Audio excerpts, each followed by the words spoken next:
నా కూతురు జీవితంలో చేసిన అద్భుతాలు మీ జీవితాల్లో కూడా దేవుడు చేయగలడు. ప్రతి ఒక్కరి జీవితాల్లో దేవుడు అద్భుతం చేయగలడు. విశ్వాస సహితమైన ప్రార్థన రోగిని స్వస్థపరచడం రాయబడింది. మేము కేవలం ఆయన విశ్వాసం మాత్రం ఉంచాము, దేవుడు కార్యం చేశాడు. ఈరోజు నా కూతురు సజీవ లెక్కలో ఉండి చక్కగా పాడుతుంది, ప్రభు కృపలో ఆడబడుతుంది. అది దేవునికే మహిమ.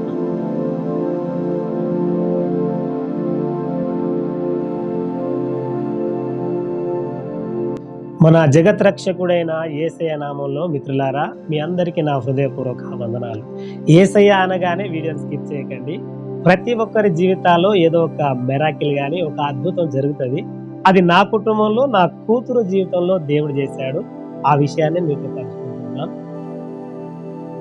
పుట్టు క్రైస్తవుడైన నేను అంతంత మాత్రమే బిలీవ్ చేయనటువంటి నేను నా కూతురు జీవితంలో దేవుడు చేసిన కార్యాన్ని బట్టి నేను పూర్తిగా విశ్వసించి ప్రభు కృపలో ఆయన బాటలో నడుస్తున్నాను.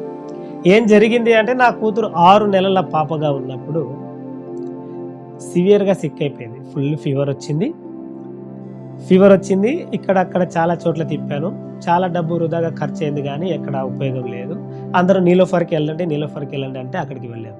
నీలోఫర్కి వెళ్ళాము. అక్కడ ట్రీట్మెంట్ చేస్తూ ఉన్నారు డాక్టర్లు. ట్రీట్మెంట్ చేస్తూ బాబు నీకు చదువు వచ్చానంటే, చదువు రాదు సార్, సరిగ్గా కొంచెం వచ్చాను. చదువుకొని సంతకం పెట్టమన్నారు. No guarantee. ట్రీట్మెంట్ అవుతానే ఉంది. అయిపోయింది, తీసుకెళ్ళిపోండి బాడీ అన్నారు. ఏం చేయాలా? సడన్గా షాక్. అప్పటికే వేసారిపోయి ఉన్నాము, చాలా హాస్పిటల్ తిరిగేసి బాధలో ఉన్నాము. తీసుకెళ్ళిపోయింది, అయిపోయింది అంటే ఏం చేయాలో అర్థం కాని స్థితిలో అప్పటికి మేము వెళ్తున్నటువంటి చర్చ్ ఫాదర్ పాస్టర్ గారు, జాన్ ప్రవీణ్ పాస్టర్ గారికి కాల్ చేశాను. ఆయనకి ఫోన్ చేసి, అన్న ఇట్లా అంటున్నారు, సడన్గా అయిపోయింది తీసుకెళ్ళిపోండి అంటున్నారు, ట్రీట్మెంట్ చేస్తూనే అంటే మీరేం బాధపడకండి, కంగారు పడకు, మేము వస్తున్నాము అన్నారు అన్నగారు. అన్నతో పాటు అక్క జానన్న, ఎస్తేర్ అక్క, అలాగే తిలకన్న, అలాగే అరుణన్న, వీరందరూ కూడా హాస్పిటల్కి వచ్చారు. ప్రార్థన చేసినటువంటి 15 నిమిషాల తర్వాత కాళ్ళు చేతులు కొట్టుకోవడం ప్రారంభమైంది. ఇది దేవుడు చేసినటువంటి గొప్ప మేలు, ఒక మెరాకిల్. డాక్టర్లే షాక్ అయిపోయింది. ఏంది ఇది?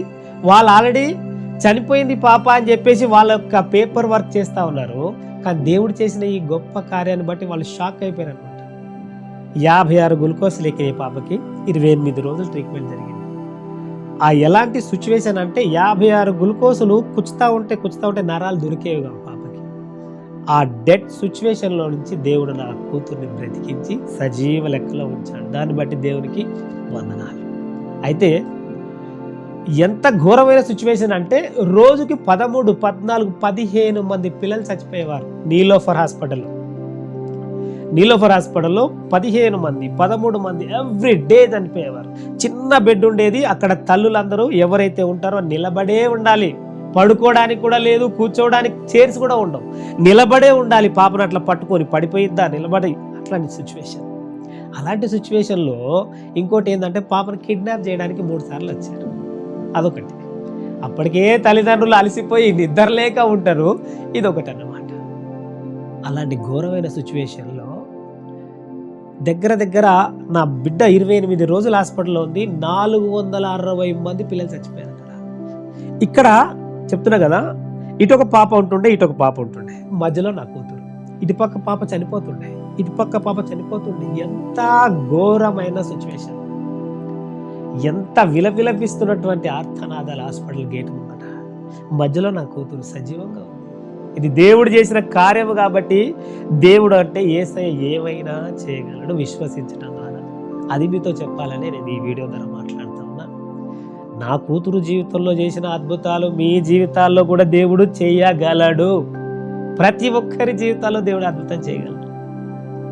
విశ్వాస సహితమైన ప్రార్థన రోగిని స్వస్థపరచడం రాయబడింది. మేము కేవలం ఆయన విశ్వాసం మాత్రం ఉంచాము, దేవుడు కార్యం చేశాడు. ఈరోజు నా కూతురు సజీవ లెక్కలో ఉండి చక్కగా పాడుతుంది, ప్రభు కృపలో ఆడబడుతుంది. అది దేవునికే మహిమ. ఇలా చెప్పుకుంటూ పోతే నా జీవితంలో అనేకమైన సాక్ష్యాలు. నా పేరు చెప్పలేదు మీకు నేను. నా పేరు సాధు ఆనంద్. నాది కుందనపల్లి గ్రామం, హైదరాబాద్లో. సో నేను ఈ వీడియో ముఖంగా మీకు తెలియజేసేది ఏంటంటే, నా కూతురు జీవితంలో చనిపోయింది అనుకున్నటువంటి డెత్ సిచ్యువేషన్లోంచి బ్రతికించిన దేవుడు ఇలాంటి సిచ్యువేషన్లో ఉన్నవారు యేసయ్యను గనుక ప్రార్థించి అడిగినట్లయితే, మనస్సులో ఒకవేళ మీరు హిందువులు అయి ఉండొచ్చు, ప్రభు అంటే మీకు నమ్మకం లేకుండొచ్చు, కానీ మనసులో యేసయ్యా అని తలుచుకుంటే ఖచ్చితంగా దేవుడు కార్యం చేస్తాడు. నేను కూడా పుట్టు క్రైస్తవుడిని అయినప్పటికీ అంత బిలీవ్ చేయకపోతుండే. నా పాపం దేవుడు ఎప్పుడైతే రక్షించాడో, కాపాడి తిరిగి నా చేతులు పెట్టడం ద్వారా నా విశ్వాసం పెరిగింది. ప్రభు కృపలో నేను ముందుకు సాగుతూ ఉన్నాను. ఈ సాక్ష్యము చిన్న సాక్ష్యం దేవుడు దీవించును గాక. ఆమేన్.